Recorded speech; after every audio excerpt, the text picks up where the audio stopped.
그러면 그 다음에 교과서는 81페이지 도가상의 영향에 대해서 알아보도록 하겠습니다. 자, 도교라는 것이 등장합니다. 도교의 성립과 전개. 도교는 갑자기 교가 들어갔죠? 이 교자가 종교라는 말이에요. 종교. 노자와 장자의 쌍을 기반으로 노장에다가 당대의 시대적 상황과 사회적 요구에 따라 민간 신앙을 비롯한 다양한 사상을 결합하여 성립한 종교이다. 자, 도교는 노장 사상에다가 민간 신앙에다가 다양한 사상 여러 가지 것들이 짬뽕되었어요. 이게 도교의 특징입니다. 자, 그러니까 도교는 상당히 복잡하다는 걸 알 수가 있죠. 여기서 민간 신앙이라고 하는 것은 여기 민간 신앙의 특징인 대표적인 것으로 복을 비죠. 기복 신앙이에요. 복을 빈다는 것은 뭐 건강하기를 바라고 어떤 재물, 돈도 많았으면 좋겠고 그리고 뭐 병 없이 불로장생, 이제 오래 사는 거, 건강 장수하는 거죠, 장수로 뭐 등등 이런 것들을 바라는 게 민간 신앙의 특징이라고 할 수 있습니다. 전통적으로 민간 신앙에는 애니미즘 같은 게 있어요. 애니미즘이 뭐냐면은 만물의 이런 자연물들의 이런 것들에 다 어떤 보이지 않는 신 정령이 깃들어 있어서 그런 것들을 대상으로 신으로 모시는 거예요. 뭐 예를 들면 우리 조상들이 뭐 물 떠다 놓고 거기다가 물에다가 기도를 하고 비나이다 뭐 신령님께 비나이다 뭐 이렇게 얘기를 하죠.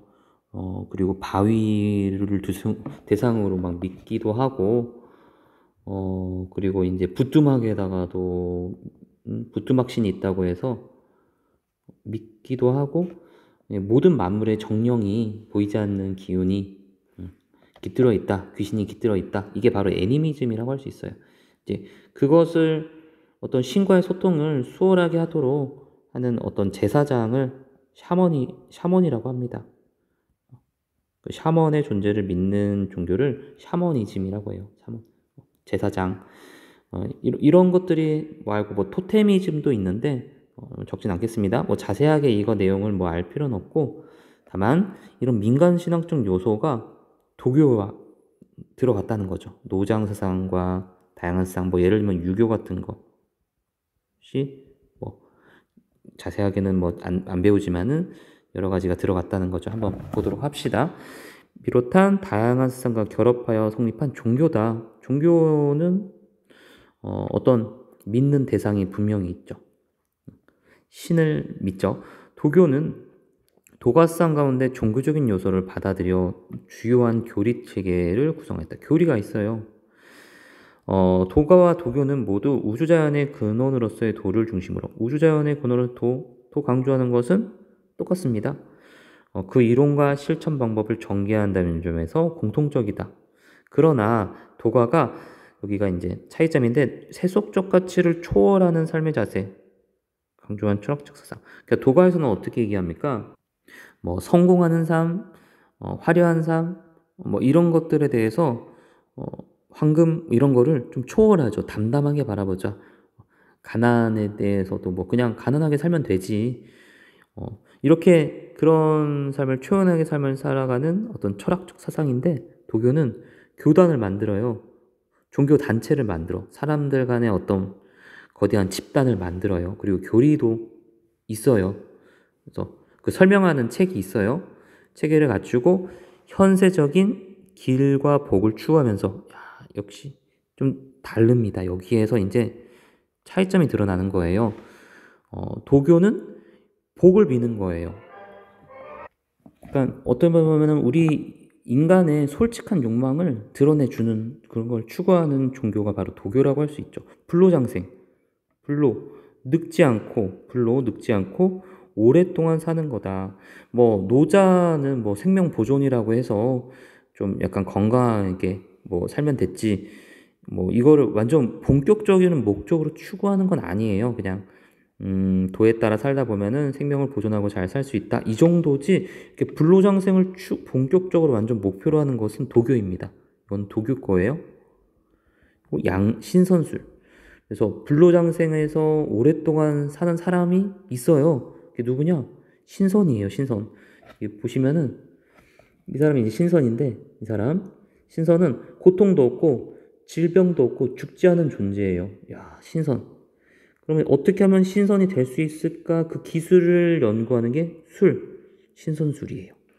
그럼 신선술이 있다고 믿는 겁니다. 믿는 종교가 바로 도교라고 할 수 있습니다. 도교에서도 종족 숭배 대상이 되었다. 신선을 믿습니다. 도교는 한대에 이르러 다양한 형태로 전개되었다. 한나라 초기에는 한나라는 뭐 춘추 전국 시대 통일하고 진나라가 됐는데 진나라가 멸망해서 한나라가 나왔죠. 초기에는 황로학파가 등장했어. 황로학파는 전설상의 제왕인 황제의 황자야. 이 황자. 그러니까 황제의 황자와 노자의 노자를 결합한 게 황로예요. 숭상한 황로학파는 도가를 바탕으로 유가, 묵가, 법가 등의 사상을 수용하였고 무의로서 다스린다는 제왕의 통치술을 주장했다. 자, 갑자기 왜 무의의 통치술, 무의 냅두라는 걸 왜 주장했을까요? 한나라 전 나라가 진나라였죠. 진나라에는 지나치게 간섭이 심했죠. 그러니까 진나라의 간섭이 굉장히 심했기 때문에 역반대로 이제 무의하자, 내버려 두자라는 황로학파가 등장한 겁니다. 이해하겠습니까? 근데 그 초점은 황로학파는 어떤 종교라고 말하기는 조금 애매하고 학파예요, 학파. 연구하는 학파. 도교의 범주에는 들어갑니다. 근데 종교라고 하기보다는 학파다라고 이렇게 좀 보시면 됩니다. 근데 한나라 말기에는 이제 본격적으로 종교가 됩니다. 학로학파에다가 민간신앙이 들어가요. 아까 말했다시피 인간의 병 없고 건강하고 부자 되고 뭐 이런 것을 추구하는 민간신앙이 들어갑니다. 그리고 비나이다 어떤 뭔가를 믿고, 네, 이거 어떻게 지워졌네요? 인간신앙을 바탕으로 태평도가 등장하였다. 교단을 갖추고 종교단체예요.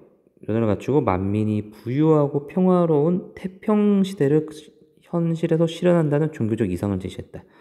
태평성대라는 말이 있죠. 아주 크고 평화로운 거야. 크게 평화로운 시대를 현실에 건설하겠다는 거예요. 부유한데요. 아주 백성들의 어떤 욕망이 잘 반영되는 거겠죠.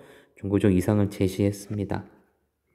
자, 태평도는 장각이라는 사람이 창시했어요.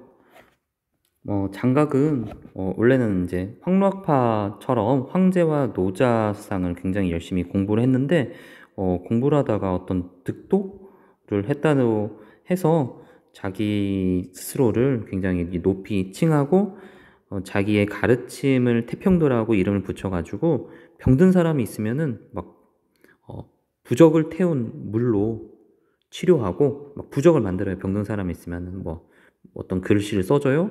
그럼 그 부적에 글씨를 써주고 뭐라고 써주고 이거를 불로 태워요. 불로 막 태워요. 그럼 불이 태우면 이게 재가 되겠죠? 그냥 재가 되겠죠? 그거를 재를 여기다 물에다가 넣어가지고 마시게 해요, 사람이. 꿀떡.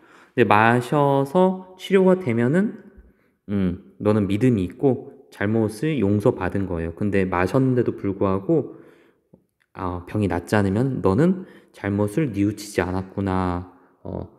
너는 좀 더 반성을 해야 되겠다. 이렇게 했는데 실제로 병이 낫는 경우가 좀 막 생겼어요. 이게 어떻게 보면 위약 효과라고 해야 될까나? 믿음. 그래서 장각이 굉장히 뛰어나게 됩니다. 그래서 장각이 나중에 자기 교단에 황색 두건을 머리에 띠를 두르고 태평 태평 시대를 만들어 가겠다 해서 교단을 갖추게 돼요. 이게 바로 이제 황건적의 난의 시작이 바로 장각이라는 거죠. 자, 벽을 추구하고 질병을 치료한다고 민간을 중심으로 교세를 크게 확장했으나 황건적의 난을 일으킨 이후 교단이 몰락하고 말았다. 이때 삼국지에 유비가 나와서 많이 이제 황건적의 난을 진압을 하죠. 이후 등장한 오두미교는 이제 조직화된 종교 집단의 모습을 보여주었다. 그래서 오두미라고 해서 쌀 5마리예요. 쌀인데 여기 미라고 하는 거는 쌀이에요. 5말의 쌀을 내야지 가입이 됩니다. 이게 가입비예요. 여기 보면 노자를 신격화해요. 이제 노자가 완전히 더 높아졌어요. 굉장히 높이 취급돼서 노자가 종교의 조는 시조를 말하는 거예요. 이런 종교의 시작을 노자로 취급한 거예요. 굉장히 만들고 도덕경을 경전으로 삼았다. 이제 여기에서 완전히 노자가 신이 되고 도가가 완전 도교가 되는 것이 완전 확실. 물론 이것도 다 도교에 다 속합니다. 도교에. 네. 그래서 이제 오두미교에서는 교리를 믿고 규정된 규율과 의식을 따르면 반드시 병이 낫는다고 주장하여 민간의 호응을 얻었다. 교리를 믿고 규정된 규율과 의식 따르면 자기의 어떤 교단의 질서를 따르라는 거죠. 지도를 잘 따르라는 거죠. 도덕적 선행을 권장하게 되었다. 이런 선행 권장하는 거 사실 도가상에서는 선, 악 이런 것들이 사실 인위적인 인간의 상대적인 가치관에 의해서 구분한다는 거 이거를 좀 초월해서 바라보라고 했습니다. 도가에서는. 그런데 도교에서는 다시 선행을 권장해요. 그러니까 다르죠, 성격이. 도가상을 계승하여 종교로 발전시킨 태평도나 오두미교와 달리 위진 시대의 현학자들은 이거 현이라는 것은 검을현인데 검다는 말은 중국 뜻으로는 심오하다라는 뜻을 갖고 있어요. 검다. 심오한 것을 연구하는 학자예요. 도가상을 철학적으로 개성했다. 종교가 아닌 철학, 어떤 논의를 강조하는 철학. 대표적인 현학자들은 중림 7현, 대나무 숲에서 7명의 현자들을 말해요. 이들은 당시의 정치적 혼란 속에서 세속적 주제와 거리를 두고 형이상학적이고 예술적인 논의를 중시하며 정신적 자유를 추구하는 청담상을 제시하였다.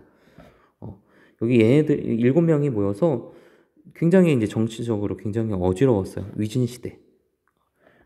굉장히 위진 남북조 시대라고 해가지고 중국 역사적으로 분열된 시대는 굉장히 혼란스럽습니다. 정치에 참여 안 해요. 세속, 성공, 관직에 나가는 거 안 해요. 그냥 예술이 뭐고 철학이 뭐고 이로에 대한 심도 있는 대화를 나누었습니다. 자, 다음 페이지. 도교는 대체로 농민과 일반 백성의 신앙을 기초로 뿌리를 내렸다. 왜 그럴까요? 얘들이 강조하는 것은 양생이거든요. 양생. 복을 많이 이제 그리고 도교를 믿어서 복을 많이 이제 기대하고 바라고 있으니까 그렇죠. 양생이라는 것은 생명을 기른다는 거예요. 여기 왼쪽에 나왔네요. 인간의 건강을 증진하고 수명을 연장하는 거. 생명을 기른다는 거예요. 오래 산다는 거예요. 그래서 궁극적으로 불로장생을 추구하였다. 그래서 신비주의적. 사실 오랫동안 신선이 돼가지고 살아가면은 좀 신비롭죠. 그것이 과연 가능할까? 경향을 띠기도 했지만 혼란한 시기에 등장해서 사회 문제를 해결하는 새로운 관점을 제기하여 백성들의 호응을 받았다. 종교적 구원을 내세워 핍박받은 백성들을 위로하였으며 지배계급을 비판하고 대안을 제시함으로써 이상사회로 나아가는 방향을 제시하기도 하였다. 이에 따라 송대 이후 도교는 크게 번성하여 중국을 대표하는 종교사상가 중 하나로 자리 잡았다. 굉장히 혼란스러운 시대에서 종교를 믿으면은 복도 받고 신선이 될 수 있다. 약간 종교적 구원을 얘기하죠. 그러니까 백성들이 그것에 의존할 수밖에 없지 않을까요? 병도 고쳐준다고 하니까 지배계급은 정말 백성들 생각 안 하고 먹고 사는 거 문제 생각 안 하는데 우리 그 도교를 통해서 믿으면은 새로운 세계가 열린다라고 하니까 천하태평한 시대가 열린다라고 하니까 사람들이 많이 혹해서 믿을 수밖에 없죠. 자, 그 다음에 도가 도교수상과 한국 고유수상의 융합. 이제 한국 수상이 어떤 영향을 미쳤나 보겠습니다. 우리나라의 전통 사상에는 도가 도교가 전래되기 이전 삼국시대부터 이미 도가 도교적인 요소가 자리 잡고 있었다. 우리 전통에도 중국에서 들어온 도가 도교 이전에 그런 요소가 이미 있는 겁니다. 신라의 화상가 채치원은 난랑비서문에서 여기서 난랑비서문은 난랑이라는 신라의 화랑이 이름이에요. 난랑이라는. 근데 그 난랑의 신랑의 화랑을 기르는 비석이 난랑비예요. 난랑비예요. 밑줄이 잘 예쁘게. 자, 난랑비예요. 다시 난랑비. 그 난랑비석에 처음에 쓰여진 글을 서문이라고 해요. 일부가 난랑비서문입니다. 그래서 여기 난랑비서문에는 우리 고유의 수상인 풍류수상이 들어있다. 풍류사상. 이미 도가적인 요소가 포함되어 있다. 보겠습니다. 우리나라의 현묘한 도, 아주 현묘라는 것은 심오한다는 도야. 심오. 깊고 심오한 도가 있음의 이를 풍류라고 한다. 그 가르침의 근원에 대해서는 선사에 자세하게 기록되어 있는데 삼교를 포함하고 유불도를 말하여 유불도 백성들을 접하여 교화한다. 집에서는 효를 행하고 나가서는 나라에 충성하는 것은 공자의 가르침과 같고 유교를 말하죠. 무위로서 무위자연 얘기하는 일을 처리하고 말없는 가르침 억지로 막 인위적으로 막 지도하는 것이 아니라 묵묵히 일을 처리하는 것은 노자의 가르침 토가 악을 짓지 말고 모든 선을 받들어 행하는 것 선업을 쌓아라 악행하지 마라 그것은 불교의 가르침과 같다. 그래서 유불도가 다 깃들어 있네 라고 우리는 해석합니다. 그래서 풍류수상에는 자연 이치와의 조화를 바람이죠. 흐를류죠. 흐르다는 것은 소통하다는 거예요. 바람과 소통한다? 바람을 비롯한 자연 만물과 소통하는 것을 강조하는 사상입니다. 자연과 하나가 되는 걸 강조하는 사상이 풍류 사상이다. 그래서 정말 바람을 강조하는 것처럼 자연에서 심신을 수련을 해요. 누가 그랬냐? 풍류도 나중에 풍류 사상이 나중에는 이게 화랑도가 됩니다. 신라시대 때 전국 통일시킨 삼국을 통일시킨 주역이 바로 화랑 아니겠습니까? 네. 그래서 풍류상이 화랑도이다. 그래서 유불도의 조화가 드러나 있다. 그리고 자연 속에서 심신 수련을 하는 단체가 화랑도라는 것. 자, 또한 우리나라의 전통 사상에서 신선 사상과 같은 도교적인 요소를 확인할 수 있다. 이 왼쪽에 그림을 보시면 고구려 고분 벽화에는 신선이 있어요. 신선을 얘기하는 거 신선이에요. 학을 타고 있는 게 바로 신선인데 신선은 바로 이제 불로장생을 실제로 실현한 사람 아니겠습니까? 도교적인 요소. 고대 고분 벽화에 등장하는 학을 탄 신선의 모습이나 단군 신화에서 단군이 나중에 신선이 되었다는 내용을 통해 이러한 도교적 요소를 찾아볼 수 있다. 이렇듯 우리 고유수상에 깃든 도가 도교적 요소는 중국으로부터 도가 도교수상이 전래된 이후 우리 땅에 자연스럽게 수용되고 기존의 사상과 융합하는 밑거름이 되었다. 도교는 삼국시대에는 주로 민간신앙에서 나타났으나 백성들이 믿은 거죠. 고려에 이르서는 국가 의식 행사에 영향을 줄 정도로 크게 성행되어 종교적 면모를 갖게 되었다. 크게 되었어요. 점점. 고려에는 제초라고 하는 종교 제례가 중시됐는데 제초는 삼국시대에 시작되어 고려시대에 성행했으며 조선시대 초까지 명맥이 이어졌다. 초까지 갔다가 중기 임진왜란하고 병자호란 거치면서 이제 성리학이 완전히 자리 잡으면서 안 해요. 초까지만 해요. 제초를 통해 시행된 도교를 과의도교라고 한다. 과의도교라고 하는 것은 도사가 의식을 진행하는 그것이 중심이 되는 도교를 과의도교라고 합니다. 이제 국가 차원에서 많이 하겠죠. 제초는 도사가 도를 닦은 사람 중에 좀 뛰어난 사람을 도사라고 해요. 도사가 도관, 전국의 명산 등에서 하늘을 비롯한 여러 신에게 재앙을 물리치고 복을 내리도록, 여기 기복적인 요소가 있는 점에서 어떤 도교라는 걸 알 수 있죠. 국가적 차원의 도교, 제례,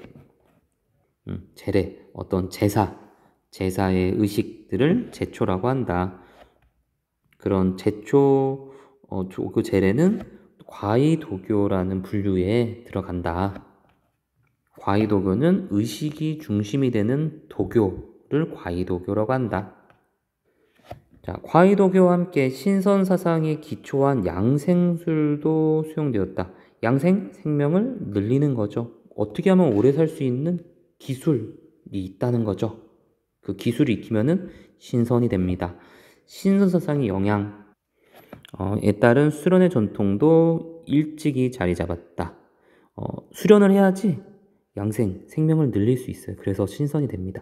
이러한 전통은 의학 발전에 기여했으며, 왜냐면은 생명을 늘린다는 것은 그만큼 건강해야 되고, 어떻게 하면은 의학적인 지식이 있어야 되겠죠. 아프지 말아야 되니까. 허준의 동의보감도 도교의 양생술에 영향을 받은 의학서이다. 병을 어떻게 고치냐, 그걸 알려면은 도교의 양생술, 어떻게 하면 생명을 기르냐, 병도 없이, 그런 양생술 서적 이런 것들의 영향을 받아서 동의보감도 만들어졌다는 겁니다. 이와 더불어 도교상은 우리 고유의 민간신앙과 다양하게 융합되었다. 민간신앙? 애니미즘, 샤머니즘, 토테미즘 이런 걸 말하죠. 부뚜막신 이런 거. 예를 들어 우리 민간신앙의 대상인 성황은 뭐냐? 토지와 마을을 지켜준다는 신, 선황당이라고 해서 마을 어귀에 있는 선앙당이라고 표현하죠. 토지와 마을을 지켜준다는 신, 마을 어귀에 마을을 수호하는 어떤 신당이 있어요. 근데 거기에 어떤 신이 있냐면은 성황이 있다는 겁니다. 근데 이것은 도교의 영향을 받아서 등장했다는 거고, 칠성 조왕은 도교의 영향을 받았다. 여기 봅시다. 성황당은 우리 고유의 산신신앙. 그러니까 성황이라는 것은 도교적인 건데, 그것이 들어오기 전에 이미 산에 살고 있는 신을 믿고 있었죠. 고유의 민간 신앙에. 근데 그것이 성황으로 이제 탈바꿈한 겁니다. 도교의 성황신앙이 결합한 것이다. 자연의 기운을 통해 복을 기원하는 풍수지리 사상 또한 도교의 영향을 받은 것이다. 풍수지리, 바람은 피하고 물은 얻을 수 있고 어떤 명당이 되는 것을 연구하는 것, 명당을 찾는 걸 연구하는 것이 풍수지리예요. 근데 이런 것은 어떻게 도교와 영향이 있냐? 도교에서는 이제 사람에게 기운이 흐르는 것처럼 땅에도 기운이 흐르고 있다고 합니다. 그 기운이 모이는 곳, 그것이 이제 명당이 돼서 그곳에다가 집을 지으면은 복을 얻을 수 있다. 이런 걸 설명하는 게 바로 풍수지리 사상입니다. 자, 여기 칠성에 보면은 인간의 수명과 제복이나 강우를 관장하는 신, 칠성신, 조왕, 부업을 관장하는 신, 부뚜막신. 자, 이처럼 국가와 민간에 폭넓게 영향을 미친 도교상은 국가의 통치 이념이나 학문으로서 독자적 영향을 확보하지는 못하였다. 하지만 한국 고유상과 결합하여 우리의 전통문화에 적지 않은 영향을 주었다.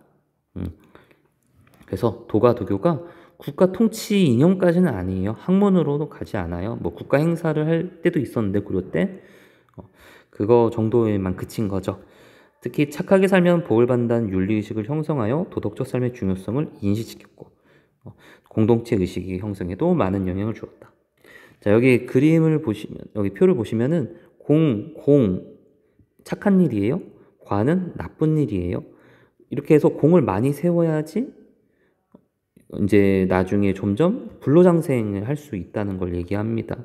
이거는 마치 유교랑 되게 비슷하죠. 그래서 매일 이렇게 반성하게 하는 그 공과격이 도교에서 제시하는 책이다.